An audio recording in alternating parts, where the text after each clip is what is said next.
Hello my dear students, क्या हाल हैं। I hope आप सब बढ़िया होंगे। आज की वीडियो में मेरे प्यारे बच्चों हम देखेंगे कक्षा 10 के हिंदी का बोर्ड पेपर जो 2023 में आया था। बेटा सभी सब्जेक्ट के पेपर आपको यूट्यूब पर मिल जाएंगे। आपको 2023 के सभी बोर्ड पेपर देख कर जाना है व उन्हें हल करके भी जाना है। इसी पैटर्न पर बेटा 2024 में आपके बोर्ड पेपर आएंगे। तो चलिए आज की वीडियो हम शुरू करते हैं। मेरे प्यारे बच्चों, स्क्रीन पर आप देख पा रहे होंगे, सबसे पहले जो लिखा है वो आप देखें 2023 हिंदी। बेटा ये 2023 में हिंदी का पेपर है जो 2023 में आया था। और इस कॉर्नर पे आप देख पा रहे हैं 801 और ब्रैकेट में बेटा डीडी। इसे बेटा पेपर कोड कहते हैं। इसे क्या कहते हैं बेटा? पेपर कोड कहते हैं। सबसे पहले हम पेपर के विषय में जान लेंगे। इसे बेटा पेपर कोड कहते हैं। और आप अगर यहाँ देखें तो ये समय दे रखा है आपके पेपर का 3 घंटे 15 मिनट। मतलब आपको पेपर करने के लिए 3 घंटे 15 मिनट मिलेंगे। और ये इधर दे रखा है बेटा आपका पूर्णांक। पूर्णांक का मतलब होता है बेटा नंबर, कि कितने नंबर का ये पेपर है। तो बेटा ये कितने का है? 70 नंबर का आपका ये पेपर होने वाला है। अगले बेटा बढ़ते हैं। तो अगले आपके दे रखे हैं कुछ दिशा निर्देश।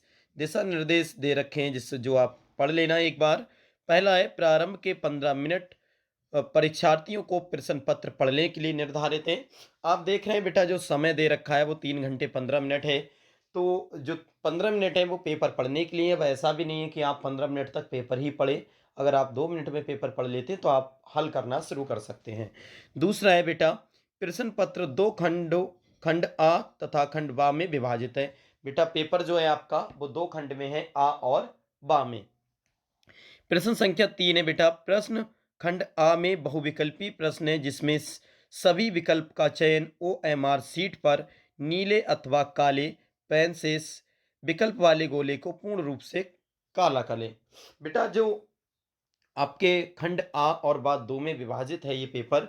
तो जो खंड आ है उसमें बेटा सभी बहुविकल्पीय है जिसका उत्तर आपको ओएमआर सीट पे देना है। बेटा आपको सीट मिलेगी एक ओएमआर सीट, उस पे आपको गोले भरना है। गोले भरना है बेटा। ठीक है, बता दिया है सभी लोगों को। चौथा है बेटा खंड आ में बहुविकल्पीय प्रश्न के लिए प्रत्येक प्रश्न के लिए 1 अंक निर्धारित है। बेटा खंड आ में जो आपके ओएमआर सीट पे प्रश्न आएंगे जिनका आंसर आप ओएमआर सीट पे देंगे उसका सभी प्रश्न का 1 नंबर है। मतलब एक प्रश्न का 1 नंबर, एक प्रश्न का 1 नंबर। जितने प्रश्न बेटा उतने नंबर। अगला है प्रत्येक प्रश्न के सम्मुख उनके अंक निर्धारित किए गए हैं।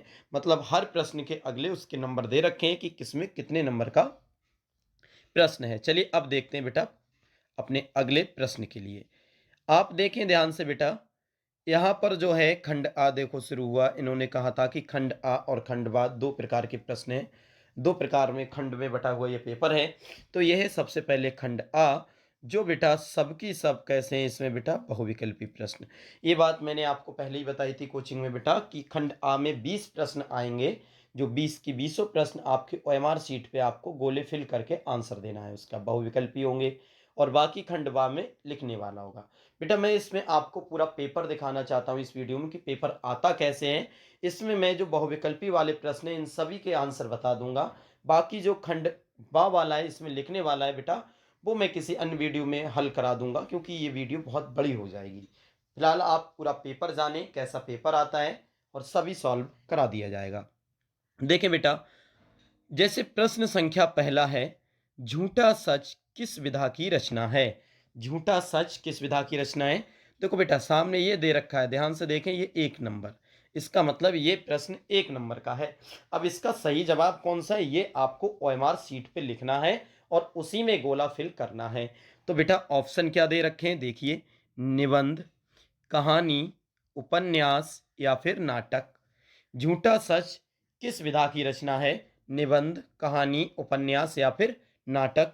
तो बेटा इसका जो सही जवाब है ना वो है बेटा ऑप्शन नंबर सी, उपन्यास। झूठा सच क्या है बेटा? इसकी विधा क्या है? उपन्यास। देखें बेटा दूसरा जो प्रश्न है वह है, अनंत आकाश के रचनाकार कौन है? बेटा अनंत आकाश के रचनाकार कौन है? ऑप्शन है डॉक्टर धर्मवीर भारती, जयप्रकाश भारती, जयशंकर प्रसाद और यशपाल। तो बेटा इसका जो सही जवाब है वह ऑप्शन नंबर बी है, जयप्रकाश भारती जी। कौन है बेटा अनंत आकाश के लेखक या रचनाकार? जयप्रकाश भारती जी। चलिए अब देखते हैं बेटा प्रश्न संख्या 3। आप देखें सभी प्रश्न के अगले बेटा नंबर पड़ा हुआ है कि कौन सा प्रश्न कितने नंबर का। फिलहाल टिक वाले जितने भी हैं बेटा वो सब एक एक नंबर के प्रश्न हैं। प्रश्न संख्या 3 है बेटा, निम्नलिखित कथनों में से कौन सा कथन सही है? चार बातें दे रखी हैं बेटा, कौन सा सही है? गुनाह, पहला है बेटा, गुनाहों के देवता के रचनाकार मुंशी प्रेमचंद्र जी हैं। दूसरा है भारतेंदु हरिश्चंद्र आलोचना साहित्य के जनक माने जाते हैं। और तीसरा है बेटा, गेहूं और गुलाब निबंध के लेखक रामवृक्ष बेनीपुरी जी हैं। और चौथा है ईर्ष्या तू ना गई मेरे मन से निबंध के लेखक जयप्रकाश भारती जी हैं। तो बेटे इसमें जो सही है उस पर हमें टिक लगाना है।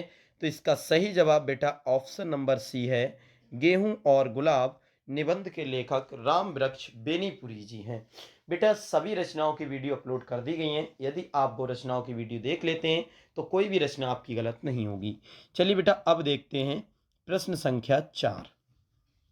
प्रश्न संख्या 4 है मेरे प्यारे बच्चों, पंचांग दर्शन के रचनाकार कौन हैं? पंचांग दर्शन के रचनाकार कौन हैं? ऑप्शन है मथुरानाथ शुक्ल जी, लल्लू लाल जी, सदल मिश्र जी, इंसा अल्लाह खां जी। तो पंचांग दर्शन बेटा किसने लिखा था? तो पंचांग दर्शन का ऑप्शन नंबर ए सही है बेटा, मथुरानाथ शुक्ल जी ने लिखा था। देखते हैं बेटा प्रश्न संख्या 5। प्रश्न संख्या 5 है, सारंगधर रचनाकार हैं। सारंगधर रचनाकार हैं, किसके रचनाकार हैं बेटा? सारंगधर की रचना है कौन? ऑप्शन है बेटा परमाल रासो, हमीर रासो, कुमार रासो, बीसल देव रासो। तो इसका सही जवाब बेटा ऑप्शन नंबर बी है, हमीर रासो। सारंगधर ने हमीर रासो की रचना की थी। बेटा प्रश्न संख्या 6 है, छायावाद युग की प्रमुख प्रवृत्तियां कौन सी हैं? छायावाद युग की प्रमुख प्रवृत्तियां कौन सी हैं? आप अगर ध्यान से देखें तो बेटा इसमें कई प्रश्न में विधाएं पूछी जा रही हैं, कई में बेटा रचना और उनके लेखक पूछे जा रहे हैं, और इस वाले प्रश्न में बेटा प्रवृत्तियां पूछ ली गई। छायावाद युग की प्रवृत्तियां कौन सी हैं? ऑप्शन है बेटा कुंठा और निराशा के स्वर, श्रृंगार और प्रेम वादना वेदना, नारी के प्रति परिवर्तित दृष्टिकोण, रीति ग्रंथों का निर्माण। तो बेटा इसका सही जवाब ऑप्शन नंबर बी है, श्रृंगार और प्रेम वेदना। चलिए अब देखते हैं बेटा प्रश्न संख्या 7। बेटा प्रश्न संख्या 7 है, निम्नलिखित में से शुक्लोत्तर युग के लेखक कौन हैं? निम्नलिखित में से शुक्लोत्तर युग के लेखक कौन है? बेटा देखो यहाँ पर युग के लेखक पूछा है, अभी मैं बताऊंगा कैसे प्रश्न आ रहे हैं। ऑप्शन है बेटा वासुदेव शरण अग्रवाल जी, प्रताप नारायण मिश्र जी, किशोरी लाल गोस्वामी जी, श्याम सुंदर दास जी। तो बेटा इसका सही जवाब है, जो शुक्लोत्तर युग के लेखक हैं बेटा ऑप्शन नंबर ए, वासुदेव शरण अग्रवाल जी। अगला प्रश्न है बेटा प्रश्न संख्या 8, साकेत किस युग की रचना है? बेटा साकेत किस युग की रचना है? ऑप्शन है भारतेंदु युग, द्विवेदी युग, प्रगतिवादी युग, या फिर छायावादी युग। तो बेटा इसका ऑप्शन नंबर बी बिल्कुल ठीक है, यह रचना द्विवेदी युग की है। देखते हैं बेटा प्रश्न संख्या 9। प्रश्न संख्या 9 है, भारत दुर्दशा किस विधा की रचना है? बेटा भारत दुर्दशा किस विधा की रचना है? ऑप्शन है बेटा जीवनी, आत्मकथा, रेखा चित्र, या फिर एकांकी। बताओ मेरे प्यारे बच्चों प्रश्न संख्या 9 जो है उस वह भारत दुर्दशा किस विधा की रचना है? तो बेटा इसमें जो चार ऑप्शन दे रखे हैं फिलहाल तो वो चारों की चार गलत हैं। भारत दुर्दशा जो है बेटा वो एक नाटक है। क्या है मेरे प्यारे बच्चों? वह एक नाटक है। लेकिन दिक्कत क्या है, इसमें नाटक ऑप्शन दे ही नहीं रखा है। तो आप जब नाटक नहीं दे रखा है तो आप ऑप्शन इसका लगाएंगे बेटा ऑप्शन नंबर डी, एकांकी। ठीक है, क्या देंगे बेटा? एकांकी। अब देखते हैं बेटा प्रश्न संख्या 10। प्रश्न संख्या 10 है, बिहारी किस युग के कवि हैं? बिहारी किस युग के कवि हैं मेरे प्यारे बच्चों? ऑप्शन है आधुनिक काल, रीति काल, भक्ति काल और आदि काल। तो इसका सही जवाब ऑप्शन नंबर बी है, रीति काल के। बिहारी किस युग के कवि हैं? रीति काल के। अब देखते हैं बेटा प्रश्न संख्या 11। ये सभी एक एक नंबर के हैं। नाना वाहन नाना वेसा, बेहसे शिव समाज निज देखा, को मुखहीन विपुल सुख काहू, विनपद कर को बहु बाहु। उपयुक्त पंक्ति में कौन सा अलंकार है? करुण रस, वीर, सॉरी बेटा, अलंकार नहीं, कौन सा रस है? करुण रस, वीर रस, शांत रस या हास्य रस? अब एक बात बताओ मेरे प्यारे बच्चों, आप देख रहे हैं जैसे ही प्रश्न नंबर 11 आपका शुरू हुआ, ये हिंदी व्याकरण आ गई, ये भी एक नंबर का, ये हिंदी व्याकरण आ गई। 10 तक जो प्रश्न थे उसमें लेखक पूछे गए थे, उनकी रचनाएं पूछी गई थी, रचनाओं की विधाएं पूछी गई थी, जो युग से संबंधित प्रश्न पूछे गए थे, किस युग की है बेटा। अब आप देखें प्रश्न नंबर 11 से आपकी व्याकरण आ चुकी है, मतलब आपके जो 1 से लेके 20 तक बहुविकल्पी प्रश्न जो ओएमआर शीट के लिए आएंगे बेटा, उसमें 10 प्रश्न आपके लेखक और उनकी रचनाओं से संबंधित होंगे, और 10 प्रश्न जो है बेटा 1 से 10 तक के रचनाएं लेखक और युग से संबंधित हैं। 11 से लेके जो 20 तक प्रश्न होंगे वो आपके हिंदी व्याकरण से होंगे बेटा। किससे होंगे? हिंदी व्याकरण से। तो चलिए ध्यान रखें, 10 प्रश्न रचनाएं और लेखक के आएंगे, और 10 प्रश्न जो आएंगे आपके वो हिंदी व्याकरण के आने वाले हैं। तो अब जो 11 से 20 तक है वो हिंदी व्याकरण है, तो जरा ध्यान से देखें बेटा। प्रश्न संख्या 11 में जो पूछा गया था, ये एक उदाहरण दे रखा है, इसमें कौन सा रस है? तो बेटा इसका जो सही जवाब है वह ऑप्शन नंबर डी है, हास्य रस। इस पंक्ति में बेटा कौन सा रस है? हास्य रस। और ये आपके रस हैं, संधि जो भी हैं, सभी टिक लगाने को आएंगे, लिखने को नहीं आएंगे। तो ऑप्शन नंबर डी वाला बिल्कुल ठीक हो जाएगा बेटा, हास्य रस। चलिए अब देखते हैं प्रश्न संख्या 12।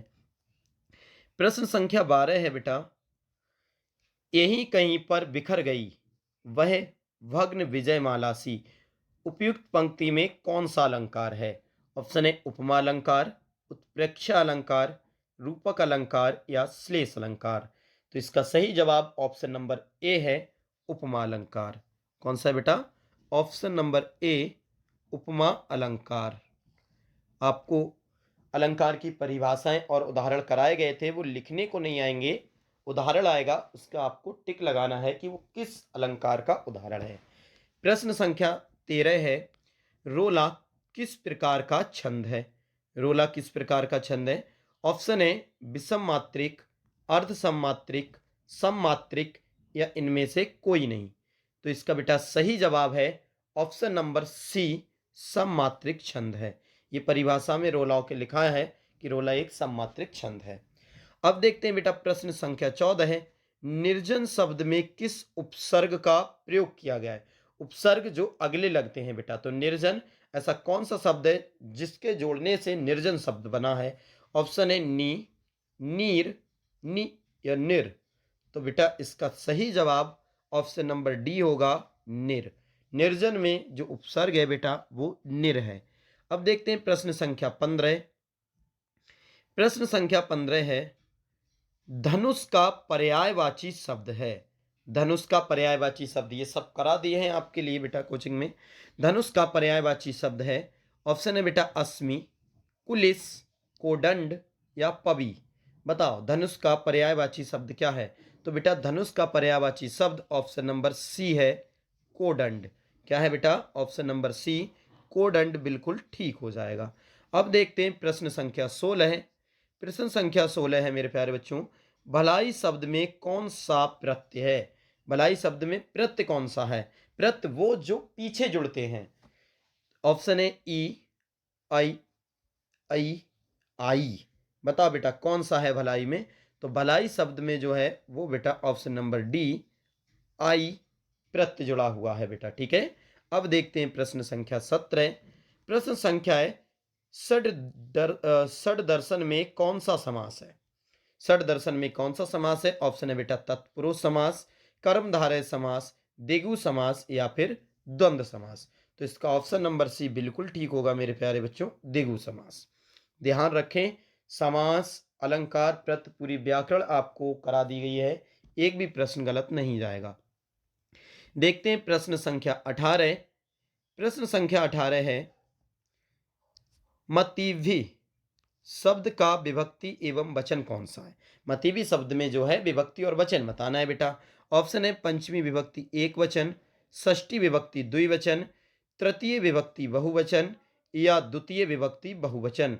तो बेटा इसका सही जवाब ऑप्शन नंबर सी है, तृतीय विभक्ति बहुवचन। देखते हैं प्रश्न संख्या 19।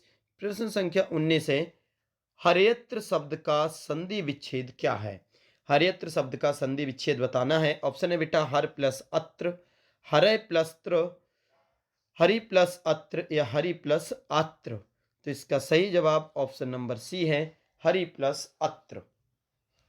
प्रश्न संख्या 20 है और खंड आ का लास्ट प्रश्न, पठिष्यत धातु का पुरुष एवं वचन क्या है?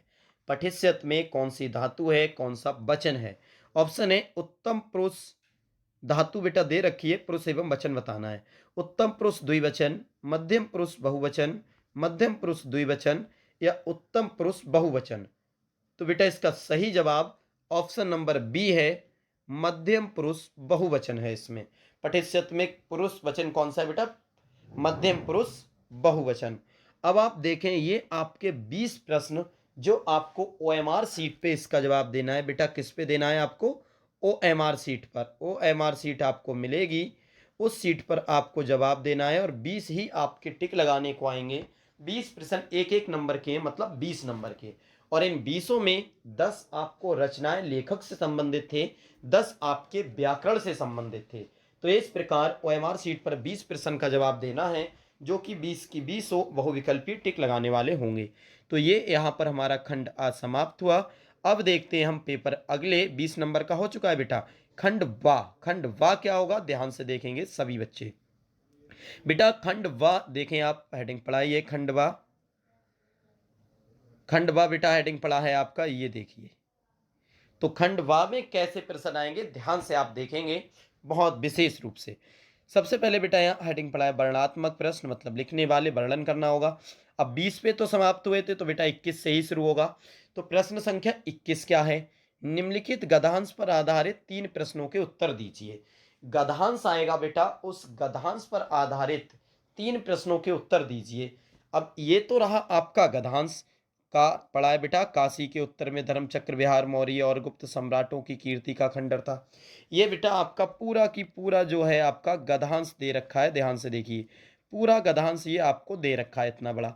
अब किस प्रश्न के उत्तर देना है जरा अगले देखिए बेटा।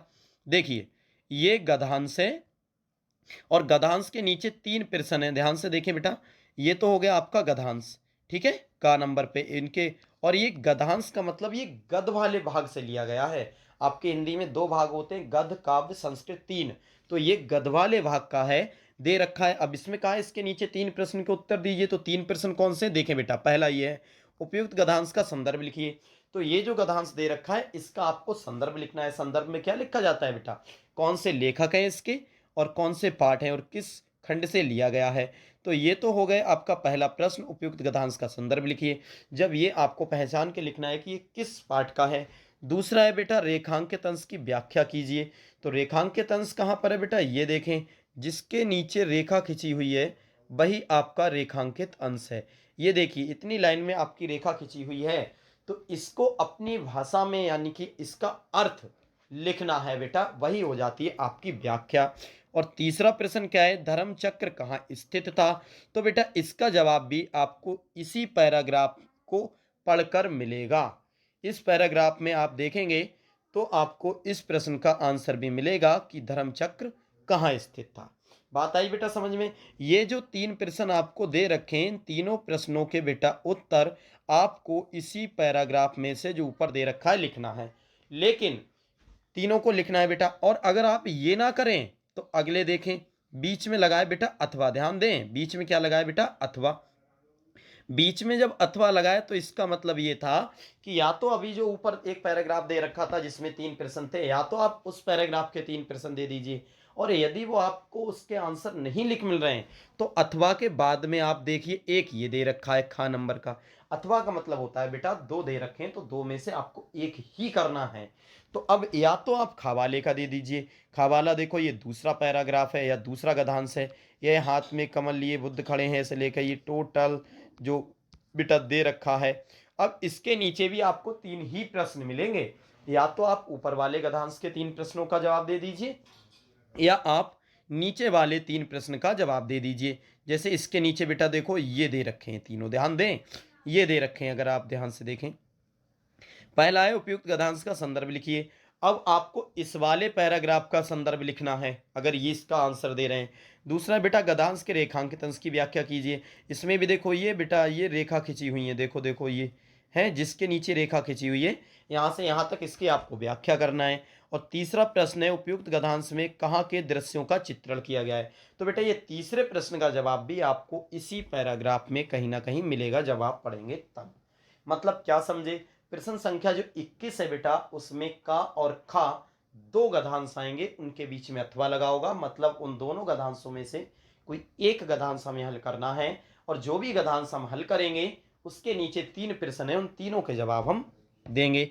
और आपको बता दें बेटा ये गद्यांश जो हैं वो एक प्रश्न जो है ये देखें, यहाँ पर देखें कॉर्नर पे लिखा है बेटा 3 × 2 = 6, मतलब तीन प्रश्न है और एक प्रश्न, तीन प्रश्न है बेटा, ध्यान दें तीन प्रश्न है, एक प्रश्न 2 नंबर का है, मतलब ये प्रश्न संख्या 21 कितने का हो गया बेटा, 6 नंबर का। टोटल कितने का है, 6 का। अगर आप एक गद्यांश करते हैं, तीन प्रश्न के उत्तर देते हैं तो आपको 6 नंबर प्राप्त हो जाएंगे। तो ये था बेटा प्रश्न संख्या 21। अब देखते हैं प्रश्न संख्या 22। ये देखिए बेटा अब ये शुरू हुआ प्रश्न संख्या 22। आप देखें प्रश्न संख्या 22 भी 6 नंबर का है, मतलब इसमें भी तीन प्रश्न आने वाले हैं, जो प्रत्येक प्रश्न 2 नंबर का होगा, मतलब तीनों हो जाएंगे 6 के। अब ये है क्या, तो बेटा मैं आपको बता दूं पहले वाले जो थे वो गद्यांश से दोनों पैराग्राफ थे, दोनों गद्यांश दिए थे। अब जो है बेटा देखो प्रश्न संख्या 21 हो गया, अब 22 में देखें दिए गए पदांश पर आधारित तीन प्रश्नों के उत्तर दीजिए। तो बेटा ये पदांश, पदांश मतलब ये पद से लिया गया है, पद जैसे हम काव्य के नाम से भी जानते हैं, वो गद्य के थे, अब ये काव्य के हैं। तो बेटा इसमें भी देखो का नंबर दे रखा है, धूरी भरे अति शोभित श्यामजू, पूरा पैराग्राफ दे रखा है बेटा, देखो यहाँ यहाँ तक दे रखा है पूरा पैराग्राफ। अब ये पैराग्राफ दे रखा है, अब इसके नीचे देखो बेटा प्रश्न दे रखे हैं, ये दे रखे हैं बेटा तीन प्रश्न, ध्यान से देखें, इसके नीचे भी दे रखे हैं बेटा तीन प्रश्न। ऊपर अभी जो पैराग्राफ था इसे आपको पढ़ना है और इसमें तीन प्रश्न के जवाब देना है। उपयुक्त पदांश का संदर्भ लिखिए।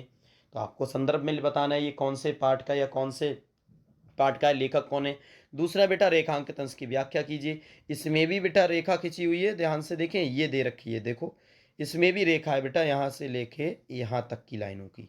अब इसे अपनी भाषा में मतलब इसका अर्थ सहित इसे लिखना है, भाई इसकी व्याख्या होगी। तो ये दो हो गए। और तीसरा प्रश्न देखो आपके सामने है, तीसरा प्रश्न है प्रस्तुत पदांश में किसे भाग्यशाली बताया गया है। तो इस प्रश्न का जवाब आपको ये पैराग्राफ पढ़कर बहुत आसानी से मिल जाएगा। तो पदांश में भी या तो आप ये करें, और पदांश में भी बेटा अथवा लगा के एक पदांश और दे रखा, देखो इसमें भी अथवा है जो खा नंबर से है, देखें खा नंबर से बेटा दे रखा है यहाँ पर।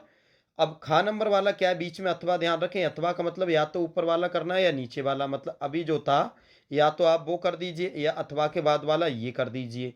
तो देखें खा वाला दे रखा है बेटा, ये है आपका खवाला, देखो दे रखा है, नहीं चाहिए बुद्ध वैर की भला प्रेम का उत्पाद कहा, यहां तक है बेटा ये पैराग्राफ। और इसके नीचे भी तीन ही प्रश्न होने वाले हैं क्योंकि प्रश्न तो बराबर ही होंगे। देखो बेटा ये रहे आपके तीन प्रश्न। उपयुक्त पदांश का संदर्भ लिखिए, या तो इसका आप संदर्भ लिखेंगे या तो मतलब इस वाले का आप संदर्भ लिखेंगे। रेखांकित अंश की व्याख्या और जिसके नीचे रेखा खींची हुई इस पैराग्राफ में उसकी व्याख्या करेंगे।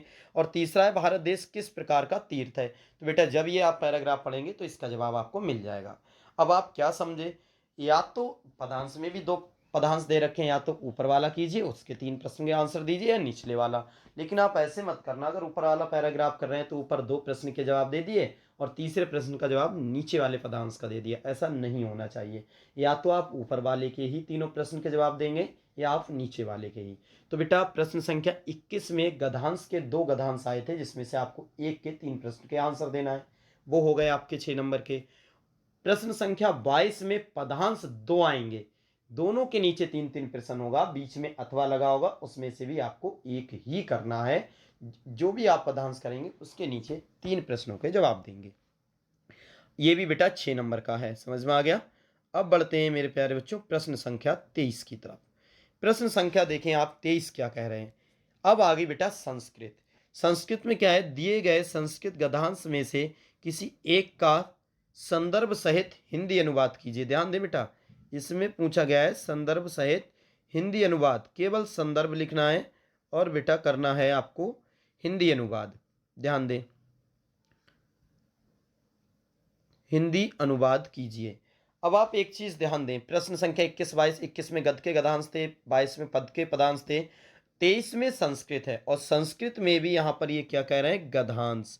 मतलब संस्कृत में भी गद्यांश है और इसमें भी पदांश यानी कि पद भाग से आने वाला है। जो पाठ होते हैं बेटा पूरे पूरे वो संस्कृत में गद्यांश कहलाते हैं, और जो श्लोक होते हैं जिसमें कविता जैसी होती हैं वो होती हैं पदांश। तो 23वां प्रश्न क्या है बेटा, इसमें संदर्भ सहित हिंदी अनुवाद करना है। तो का नंबर का है बेटा, और पूरा इसमें एक गद्यांश दे रखा है काफ़ी बड़ा सा, ध्यान से देखें, पूरी संस्कृत का काफ़ी बड़ा सा दे रखा है। आप ये देखो 2+3 इसके नंबर देखिए आप, 2+3, 2+3 का मतलब यदि आप संदर्भ लिखेंगे तो आपको 2 नंबर मिलेंगे, और जब आप इसका हिंदी में अनुवाद करेंगे, इतनी संस्कृत से हिंदी में बनाएंगे तो आपको 3 नंबर मिलेंगे। मतलब ये आपको पूरे 5 नंबर दिलाएगा। ठीक है, तो आपको संदर्भ में क्या लिखना है कि ये किस पाठ से लिया गया है, और हिंदी अनुवाद में तो बेटा ये जितनी संस्कृत है ये सब मैंने पढ़ाया ही है, इसे आपको हिंदी में लिख देना है। ठीक है, तो या तो आप 23 में का वाला करें। अगले देखते हैं बेटा, देखें इसमें भी अथवा लगा है। ये बहुत अच्छी बात है कि सभी प्रश्न में अथवा है। अगर आपको एक ऊपर वाला नहीं आ रहा है तो आप निचले वाला कर सकते हैं। देखिए बेटा इसमें भी अथवा लगा हुआ है। या तो आप का वाले का संदर्भ लिखकर हिंदी में अनुवाद करें, और या आप ये खा वाला प्रश्न, खा वाला देखो पूरा दे रखा है, भारतीय संस्कृति वाला पूरा चैप मतलब पूरा अच्छा सा एक गद्यांश दे रखा है। या तो आप इसका संदर्भ लिखेंगे और संदर्भ लिखने के बाद में उसका हिंदी अनुवाद करेंगे। मतलब अगर आप या तो ऊपर वाला कर रहे हैं तो उससे भी आपको 5 नंबर मिल जाएंगे, अथवा या निचले वाला कर रहे हैं तब भी आपको 5 नंबर। करना कोई एक ही है, दोनों नहीं। अथवा का मतलब होता है कि या तो ऊपर वाला कीजिए या ये। तो आपको करना क्या है इसमें बेटा, संदर्भ लिखना है और हिंदी अनुवाद। तो ये आपके हो गए संस्कृत के बेटा गद्यांश। अब संस्कृत में भी पदांश आते हैं, मतलब पद। देखिए क्या है, ये दे रखा है प्रश्न संख्या 24। आप देखिए प्रश्न संख्या 24 में दिए गए संस्कृत पदांशों में से किसी एक का संदर्भ सहित हिंदी में अनुवाद कीजिए। देखो बेटा इसमें भी संदर्भ सहित हिंदी में अनुवाद करा रहे हैं, और ये भी है क्या, पदांश। देखिए ध्यान से बेटा, है तो इसमें भी आपको संदर्भ लिखना है। ये भी बेटा 5 नंबर का होने वाला है। ध्यान से देखो, 2+3, 2 नंबर का संदर्भ, 3 नंबर का हिंदी। अब इसमें है क्या, देखो किसी एक का करना है बेटा, एक, ध्यान रखें। अब पहले वाले का या तो कीजिए मरणम मंगलम यत्र विभूतिश्च विभूतिष्ठम, ये एक श्लोक दे रखा है, या तो आप इसका संदर्भ लिखिए और इसे हिंदी में लिखिए। वरना बेटा बीच में देखो अथवा दे रखा है, अगर आप ये नहीं लिख पा रहे हैं तो अथवा के बाद बेटा खा नंबर का दे रखा है, माता गुरुत्रा भूमि खात वाला। या तो आप इसका संदर्भ और हिंदी में अनुवाद लिखिए। इस चाहे तो ये वाला कीजिए, चाहे तो ये वाला, दोनों से आपको 5 नंबर मिल जाएंगे। अब आप देखें तो सबसे पहले हिंदी में हमारा गद्यांश 2 आए थे, 2 में से 1 करना था जो 6 नंबर का था। फिर पदांश में 2 आए थे, 2 में से 1 करना था जिसके नीचे 3 प्रश्न थे, वो भी 6 नंबर का था। फिर संस्कृत में गद्यांश आया था, 2 आए थे जिसमें से 1 का संदर्भ और हिंदी अनुवाद करना था, 5 नंबर का। फिर ये संस्कृत में बेटा पदांश आया है जिसमें हमें किसी एक का संदर्भ हिंदी अनुवाद करना है, ये भी 5 नंबर का। तो आप समझे, संस्कृत में 5 5 10 नंबर हो गए, 6 नंबर गद्य में, 6 नंबर काव्य में, 6 6 12 नंबर के गद्य और काव्य में आए थे, और 10 नंबर का जी मतलब 22 नंबर के केवल व्याख्या वगैरह या पदांश गद्यांश आ रहे हैं। 22 ये हो गए, 20 टिक वाले कितने हो गए बेटा, 42 नंबर का पेपर अभी हमारा हो चुका है। अब बढ़ते हैं बेटा, प्रश्न संख्या 24 तक आ गए, अब बढ़ते हैं इससे अगले प्रश्न संख्या जो 25 है, वो जरा ध्यान से समझने की जरूरत है क्योंकि ये प्रश्न सभी लोग गलत कर देते हैं। बेटा प्रश्न संख्या 25 में कह रहे हैं अपने पठित खंड काव्य के आधार पर निम्नलिखित प्रश्नों में से किसी एक प्रश्न का उत्तर दीजिए। किसी एक प्रश्न का उत्तर देना है बेटा, और 1 गुणा 3 बराबर 3, यानी कि 3 नंबर का जो लिखना है। एक प्रश्न है 3 नंबर का है तो 3 ही आएंगे। 3 नंबर का है और किसी एक का उत्तर देना है बेटा, किसी एक का। पहला है का नंबर का, का में बेटा 2 पॉइंट दे रखे हैं। अगर आप का देंगे तो बेटा ये दोनों का आंसर देना है आपको। एक का मतलब ये नहीं है कि आप ये फर्स्ट करें ये सेकंड करें। एक का मतलब है अगर आप का वाला कर रहे हैं हल, तो बेटा का में ये 2 प्रश्न है तो ये आपको दोनों हल करना पड़ेंगे। और यदि आप खा वाला कर रहे हैं तो खा में ये 2 प्रश्न है, आप इन दोनों को हल करेंगे। यदि आप गा वाला कर रहे हैं तो बेटा गा में ये 2 प्रश्न है, ये आप दोनों कर देंगे। गा वाला हुआ तो एक ही करना है। अगर एक के अगले गा वाला करना है तो बेटा गा में दो है तो ये दोनों लिखना है। लेकिन माना तो गा वाला गया कि आपने गा वाला कर दिया। अब ये है क्या? पहले तो आप ये जान लें ये प्रश्न है क्या? बेटा ये प्रश्न हर मतलब जिलों के हिसाब से चलता है। आपका बरेली जिला है, मैं जो बता रहा हूँ बेटा ये बरेली जिले के लिए बता रहा हूँ। तो ये प्रश्न जिले के हिसाब से सभी प्रश्न का आप नहीं जवाब दे सकते, देना तो एक का ही है, पर किसका देंगे वो ज़रूरी मायने रखता है। तो बेटा ध्यान से देखें, मैं बरेली जिले का आपको बता रहा हूँ। जितने भी विद्यार्थी बरेली जिले के हैं, उन लोगों को ग वाला ऑप्शन करना है। ग वाला ऑप्शन का मतलब उनके सिलेबस में मेवाड़ मुकुट है और ग वाले में लिखा है बेटा मेवाड़ मुकुट खंड काव्य के आधार पर किसी नारी पात्र की चारित्रिक विशेषताएं लिखिए। और दूसरा है मेवाड़ मुकुट खंड काव्य के आधार पर किसी प्रमुख घटना का उल्लेख कीजिए जो आपको या जिसने आपको प्रभावित किया हो। तो बेटा बरेली जिले वालों को ध्यान देना है, चाहे वो गा नंबर पे आए या घा नंबर पे आए, लेकिन करना आपको केवल मेवाड़ मुकुट ही है। क्या करना है बेटा? केवल मेवाड़ मुकुट का ही जो प्रश्न का जवाब है वो लिखना है। बाकी प्रश्न कई आएंगे लेकिन वो नहीं लिखना है। जैसे अब आप देखें कोई बच्चा कहेगा कि हमें मेवाड़ मुकुट नहीं आता बरेली वाला, पर हम जय सुभाष के बारे में लिख देंगे, तो बेटा ये गलत हो जाएगा। आपको चाहे जय सुभाष के बारे में पता हो फिर भी नहीं लिखना है, अग्र पूजा के बारे में पता हो फिर भी नहीं लिखना है, ज्योति जवाहर के बारे में पता हो फिर भी नहीं लिखना है। आप बरेली के हैं तो बरेली जिले के लिए केवल बेटा मेवाड़ मुकुट वाले ही प्रश्न दो आएंगे, वो हल करना है। समझ में आ गया बेटा? ठीक, अगले बढ़ते हैं। कई आएंगे बेटा, देखो मातृभूमि के लिए कर्ण, तुमुल, कर्मवीर भारत, ये आपको कुछ नहीं करना है। प्रश्न नंबर जो 25 में है वो केवल आपको मेवाड़ मुकुट करना है और एक भी नहीं। ठीक है बेटा, हो गया प्रश्न संख्या 25। अब देखते हैं प्रश्न नंबर 26। प्रश्न नंबर 26 में जो का दे रखा है, ध्यान दें मेरे प्यारे बच्चों। प्रश्न नंबर 26 में जो का दे रखा है वह दिए गए लेखकों में से किसी एक लेखक का जीवन परिचय देते हुए उनकी एक प्रमुख रचना का उल्लेख कीजिए। मतलब आपको जीवन परिचय देना है और ये 3+2 यानी 3 नंबर जीवन परिचय, 2 नंबर रचनाओं के, तो 5 नंबर का ये आने वाला है। ये बेटा गद के हैं, क्योंकि यहाँ पर क्या लिखा है ध्यान से देखें। गद में होते हैं लेखक, पद या काव्य में होते हैं कवि, इसीलिए यहाँ लेखक है तो ये गद के हैं। और यहाँ पर क्या कर रहे हैं बेटा, किसी एक का, कितने का? एक का। दिए कितने हैं? आचार्य रामचंद्र शुक्ल जी, भगवत सरल उपाध्याय जी, डॉक्टर राजेंद्र प्रसाद जी।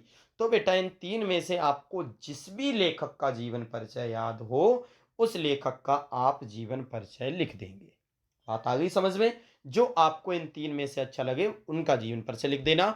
मतलब जीवन परिचय आपको कितने आते हैं बेटा? 3 आते हैं।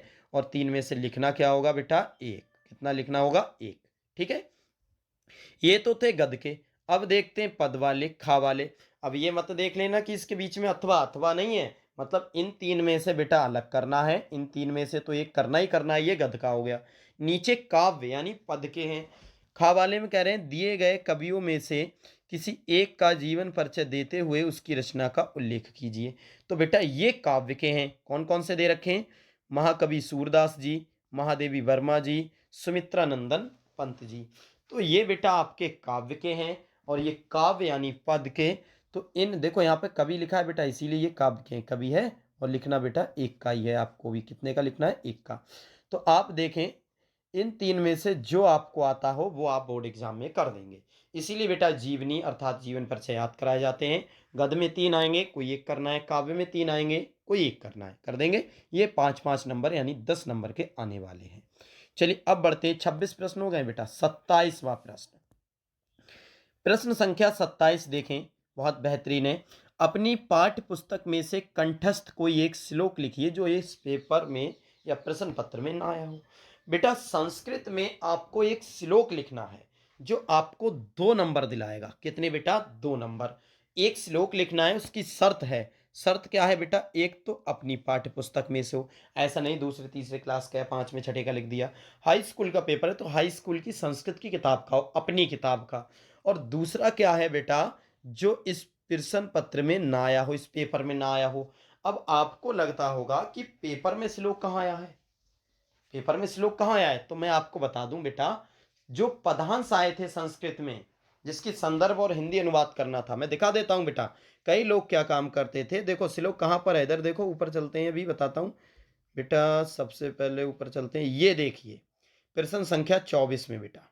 प्रश्न संख्या 24 में ये जो दे रखे हैं बेटा, ये भी एक श्लोक है, ध्यान से देखें, ये भी एक श्लोक है और ये भी एक श्लोक है। ये दोनों बेटा श्लोक ही दे रखे हैं। तो पहले बच्चे क्या काम करते थे, जैसे ही आता था एक श्लोक लिखिए, वो इन दो में से कोई सा एक उतार देते थे, चाहे वो ऊपर वाला चाहे वो नीचे वाला, और उन्हें नंबर मिल जाते थे।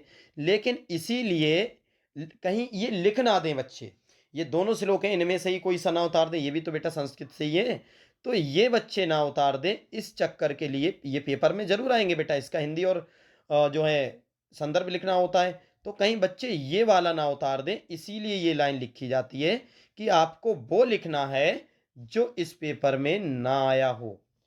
मतलब दो तो आएंगे, तो कम से कम आपको तीन तो याद करना पड़ेंगे बेटा। पता चले दो याद करें और दोनों आपके पेपर में आ गए, तो वो दोनों बेकार हो गए, लिखोगे कौन सा, क्योंकि वो दो तो लिख नहीं सकते जब पेपर में आ गए। तो आप कम से कम तीन जरूर याद करें, जिससे दो इसमें आ जाए तो एक तो बचेगा, वो आप लिख सकें। तो बेटा एक संस्कृत में आपको श्लोक करना है जो आपको 2 नंबर दिलाएगा। प्रश्न संख्या 28 है, निम्नलिखित में से दो प्रश्नों के उत्तर संस्कृत में दीजिए। निम्नलिखित में से किन्हीं दो प्रश्नों के उत्तर संस्कृत में दीजिए। ये मैंने आपको सब कराए हैं बेटा, संस्कृत में चैप्टर भी पढ़ाया था, सभी प्रश्न के आंसर भी या उत्तर भी कराए हैं।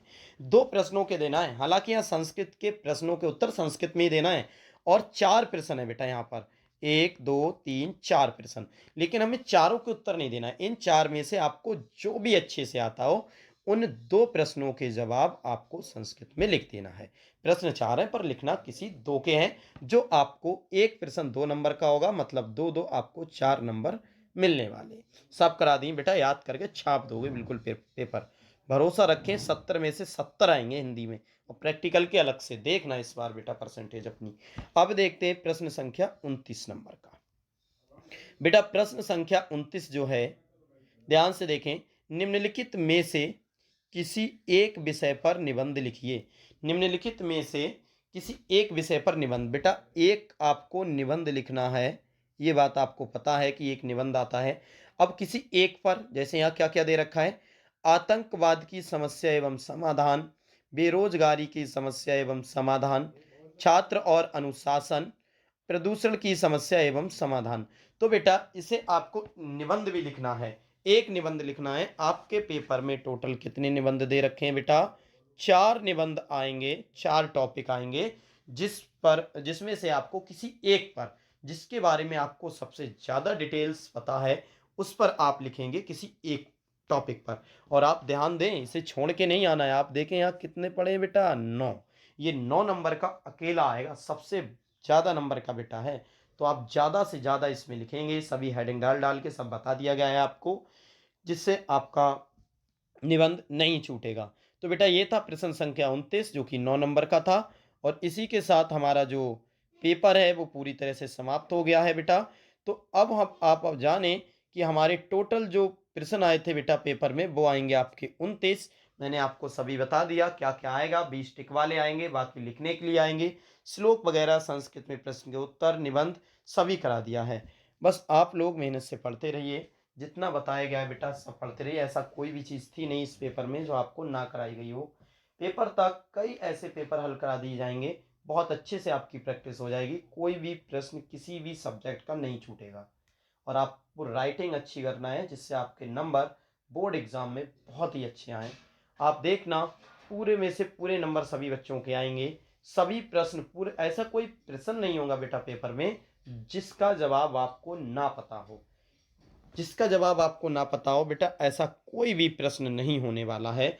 बस जितना बताया जाए उतना आपको बेटा याद कर लेना है। क्या कर लेना है, याद कर लेना है। तो बेटा इस प्रकार ये पेपर हमारा प्रश्न संख्या 29 पर ही समाप्त हो जाता है, और आपका इस बार जो बोर्ड एग्जाम आएगा उसमें भी बेटा 29 ही प्रश्न होंगे, और लास्ट प्रश्न जो है बेटा वो आपका निबंध का ही होगा। तो मुझे पूरी उम्मीद है बेटा ये पेपर आपको बहुत अच्छे से समझ में आया होगा। चलिए मिलते हैं किसी अन्य वीडियो में अन्य पेपर के साथ। तब तक के लिए थैंक्स फॉर वॉचिंग। जय हिंद, जय भारत।